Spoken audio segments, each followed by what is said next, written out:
रोजेदारों का ये हसीन मजमा हिंदुस्तान में 16वें रोजे पर सलाम पेश कर रहा है, तो वादिये बदर में आज 17वीं रोजा यौम बद्र को याद कर रहा है। जब हक के लिए तुम उठोगे तो अल्लाह तुम्हें कभी मायूस नहीं करेगा, अल्लाह तुम्हें कभी जलील नहीं करेगा।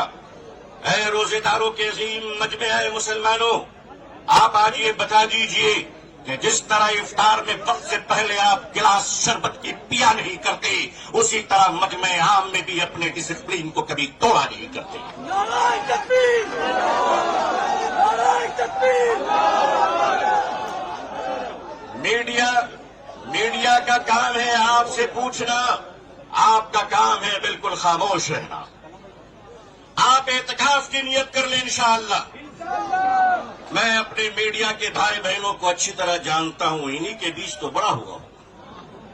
आखिर इन्हें हम नहीं जानेंगे तो क्या ट्रंप साहब जानेंगे? इनका और हमारा बड़ा गहरा रिश्ता है।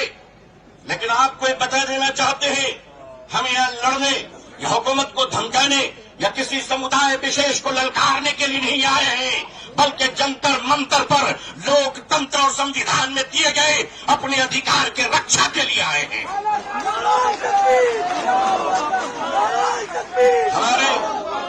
हमारे ऑनरेबल एमपीज जो दूसरे धर्म और समुदाय से ताल्लुक रखते हैं, हम उनका इस्तकबाल और स्वागत करते हैं। मैं उस देश का रहने वाला हूं, मैं भारतीय हूं और भारतीय समाज का हूं। हमने वो परिवार देखे हैं कि जिस परिवार में पत्नी शाकाहारी है और पति मांसाहारी है। एक धर्म पत्नी अपने पति के लिए अंडा गोश्त मछली बनाने के बाद स्नान करती है और खुद सब्जी बनाकर खाती है। मैं पूछता हूं इस देश से, अगर यहाँ एक शाकाहारी पत्नी मांसाहारी पति के साथ अपने जीवन को बिता सकती है, तो हिंदू और मुसलमान इस देश में साथ में क्यों नहीं रह सकते?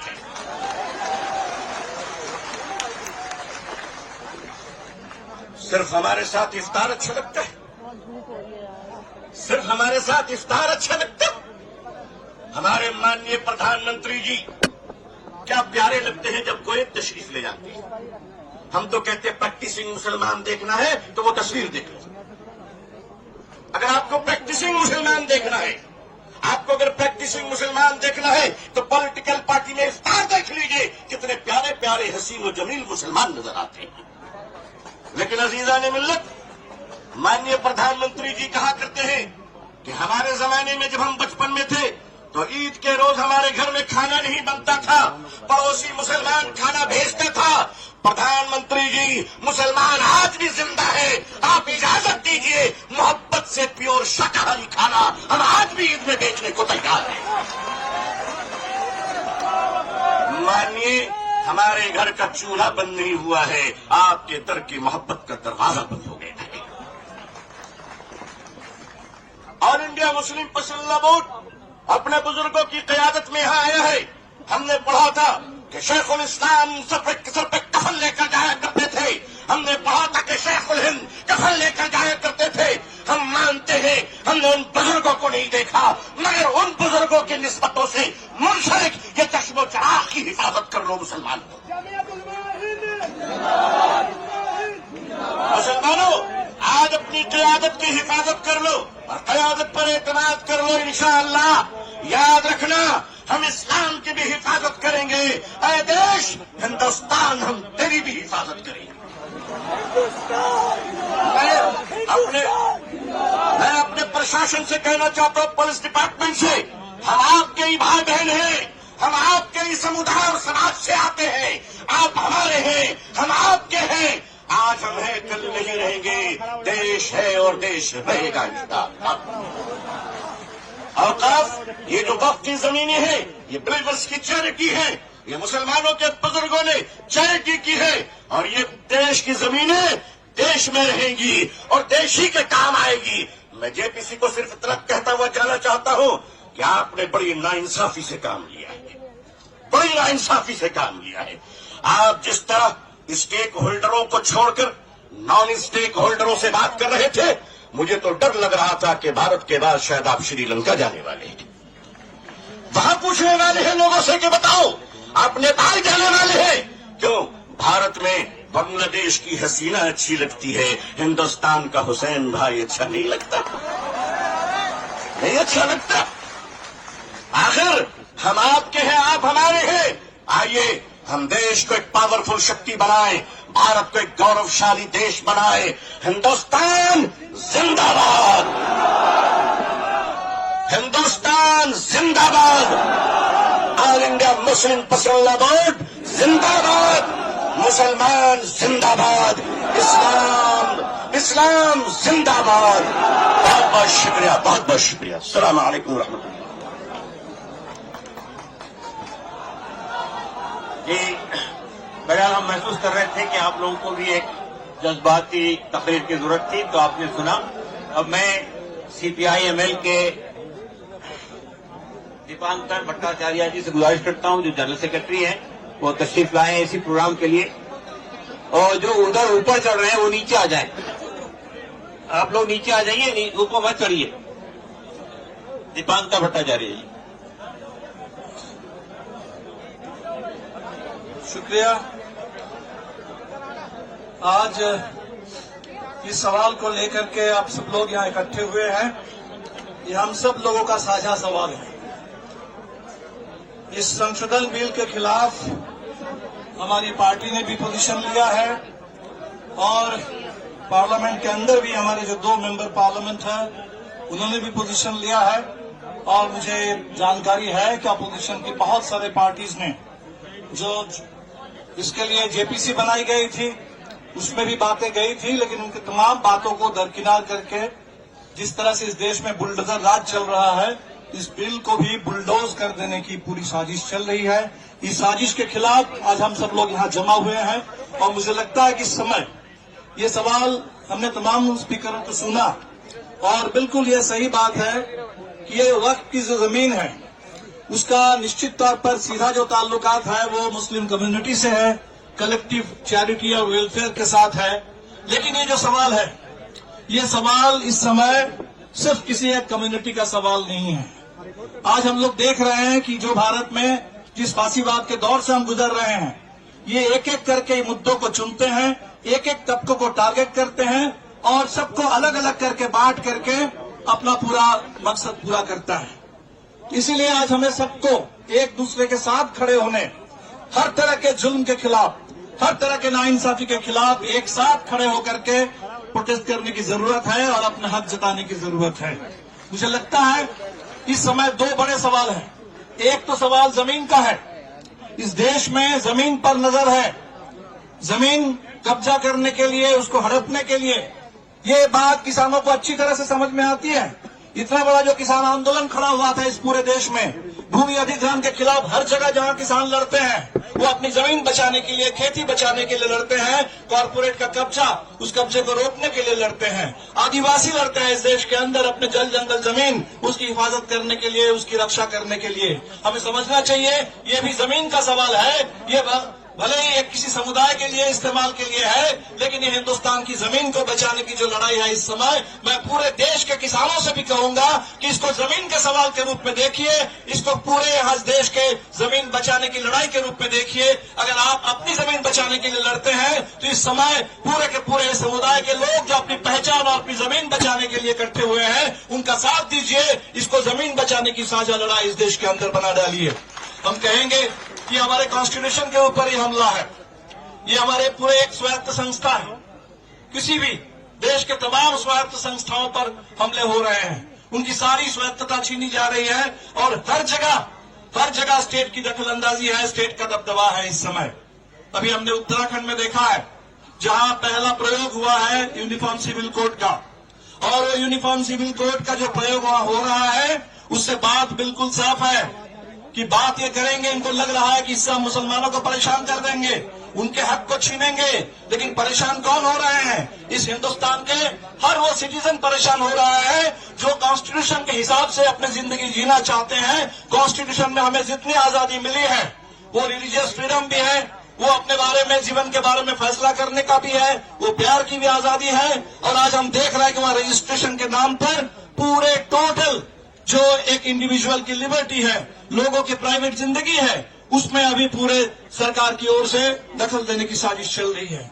अभी इनकम टैक्स के मामले में आप देख लीजिए, इनकम टैक्स रिटर्न के मामले में वो कह रहे हैं कि आपके सारे नागरिकों के ईमेल से लेकर के आपके तमाम जो निजी चीजें हैं उस पर दखल देने की सरकार की कोशिश है। तो एक जगह हम सरकार को अगर मौका दे देंगे दखल देने के लिए, दखल अंदाजी करने के लिए, तो हर जगह घुसते चले जाएंगे और हर जगह घुस करके हमारी पूरी स्वायत्तता, इंडिविजुअल लिबर्टी, एक कम्युनिटी के अपने कलेक्टिव पहचान, उसकी आइडेंटिटी लिबर्टी, उसको खत्म करने पर ये आगे बढ़ जाएंगे। और इसीलिए हम तमाम लोगों से जो अपने अपने आइडेंटिटी बचाने के लिए, अपने अपने ऑटोनॉमी बचाने के लिए, अपने अपने कॉन्स्टिट्यूशनल स्टेटस और राइट्स को बचाने के लिए लोग लड़ रहे हैं, हम सबों से कहेंगे कि प्लीज इस सवाल को मुस्लिम सवाल मत समझिए। हमने देखा इस देश में जो सिटीजनशिप अमेंडमेंट एक्ट आया, उसको पहले शुरू में लोगों ने यही सोचा था कि शायद ये कम्युनिटी का कोई सवाल है, एक कम्युनिटी को नीचा दिखाने के लिए, एक कम्युनिटी को अलग करने के लिए किया गया। लेकिन आज ये बात इस मुल्क को समझ में आ रही है कि ये पूरे कॉन्स्टिट्यूशन के ऊपर हमला था और इसीलिए वो शाहीन बाग से जो आंदोलन शुरू हुआ था कॉन्स्टिट्यूशन को लेकर के, अपने प्रियम्बल को इस समय पूरे आजादी के घोषणा पत्र बना करके तिरंगे झंडे के साथ, इस बार हमने देखा कि आज पूरे देश में आरक्षण बचाने के लिए भी बिल्कुल उसी तरह से लोग लड़ रहे हैं कॉन्स्टिट्यूशन की हिफाजत करने के लिए। और इसीलिए बड़ी एकता की जरूरत है। हम निश्चित तौर पर आप लोगों के साथ हैं और आपने जो कहा कि एक शुरुआत है, आगे और लड़ाई है, ये लड़ाई है, इस पूरे लड़ाई के हर कदम पर आपके साथ रहेंगे क्योंकि कॉन्स्टिट्यूशन का सवाल है, ये देश में इंसाफ का सवाल है, इस देश की साझी विरासत गंगा जमुनी तहजीब उसका सवाल है, ये हिंदुस्तान की एकता का सवाल है, ये इस देश मुल्क के आगे बढ़ने के रास्ते का सवाल है। और इसीलिए आप लोगों को आज हमें बुलाया है, आपके लिए, इसके लिए मैं शुक्रिया अदा करता हूं। और इतनी बड़ी तादाद में आप लोग यहाँ जुटे हैं, आप सब लोग इस समय ये चाह रहे हैं कि लोग डर जाएं। ये डर का ही निजाम है, फांसीवाद और कुछ नहीं होता है, लोगों को डराने का निजाम है। हम किसी को डरना नहीं है इस देश के अंदर, हम सच के साथ है, संविधान के साथ है, एक दूसरे के साथ रहेंगे और डर के खिलाफ बिल्कुल अपने आवाज को बुलंद करते रहेंगे। खामोशी नहीं, आवाज बुलंद करने की जरूरत है, डर नहीं, इस समय साहस की जरूरत है, इस समय हम एकता की जरूरत है। हम सब लोग साथ हैं, लड़ेंगे, जीतेंगे।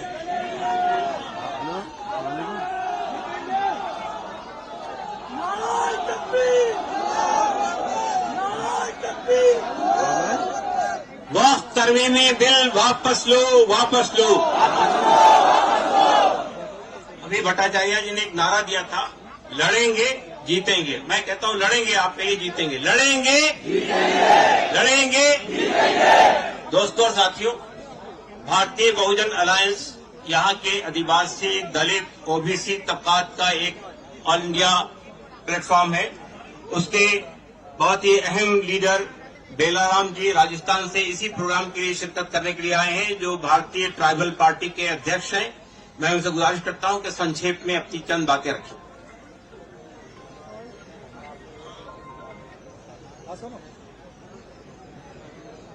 All India personal law board के जिन नुमाइंदों ने इस प्रोग्राम को आयोजित किया, मैं आप सबकी ओर से और मंच की ओर से बधाई देता हूं कि ये ऐतिहासिक संघर्ष, ऐतिहासिक एक अपने हक अधिकार के लिए एक आवाज खड़ी कर रहे हैं।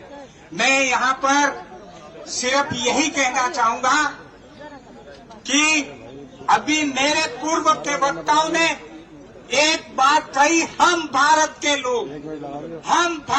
लोग जो जिसे संविधान को ही हमारा धर्म मानना पड़ेगा, संविधान ने हमको अधिकार दिए हैं, उस अधिकारों की अवहेलना न हो, इसके लिए हमको एकजुट होना पड़ेगा। मैं भारत के आदिवासी क्षेत्र राजस्थान से आया हूं, मैं तो ये नारा देने आया हूं कि हम देश को, हमें सभी आवामों को, सभी लोगों को एक ही नारा देना चाहिए, संविधान ही हमारा धर्म है और इस धर्म के लिए हम कुछ भी कर गुजरेंगे। इसको रोकने वालों को, तोड़ने वालों का हम मंसूबा पूरा नहीं होने देंगे, ये कहने के लिए मैं आया हूँ। मैं यहाँ ये इसलिए कहने आया हूँ कि जैसा तिरंगे के बीच में एक निशान बना हुआ है, मेरे आदिवासी क्षेत्र के अंदर एक निशान है हमारा झंडा, जिसमें हमारे आदिवासियों के झंडे में सूरज का निशान है, चांद का निशान है और तारे का निशान है। इसका मतलब ये हुआ कि सूरज मानने वाले हो, चाहे तारे को मानने वाले हो, चाहे चांद के मानने वालों को, आदिवासियों का मूल धर्म है इन सब का सहयोग करना, रक्षा करना, सहायता करना। ये हमारा मूल धर्म है कि संविधान हमारा आगे बढ़ेगा। इन्हीं बातों के साथ में जिस तरह से ये बात आज कर रहे हैं, ये पूरे देश में आम व्यक्ति इस वक्त संशोधन बिल के विरुद्ध में आवाज उठाएंगे और हम सब इसका समर्थन करते हैं कि ये बिल वापस लिया जाना चाहिए।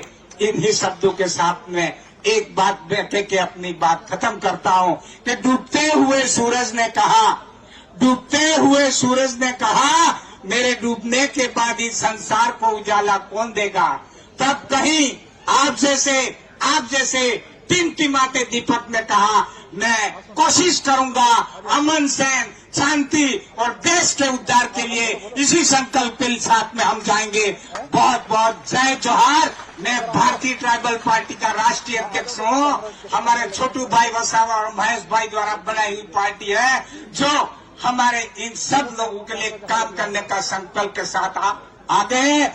और भारतीय बहुजन अलायंस बना है, जिसका भी एक हमारा मिशन है जो समय समय पर हम आपके साथ बीच रहेंगे और हम सब मिलके संविधान और लोकतंत्र को बचाएंगे। क्योंकि लोकतंत्र बैठ गया है और तंत्र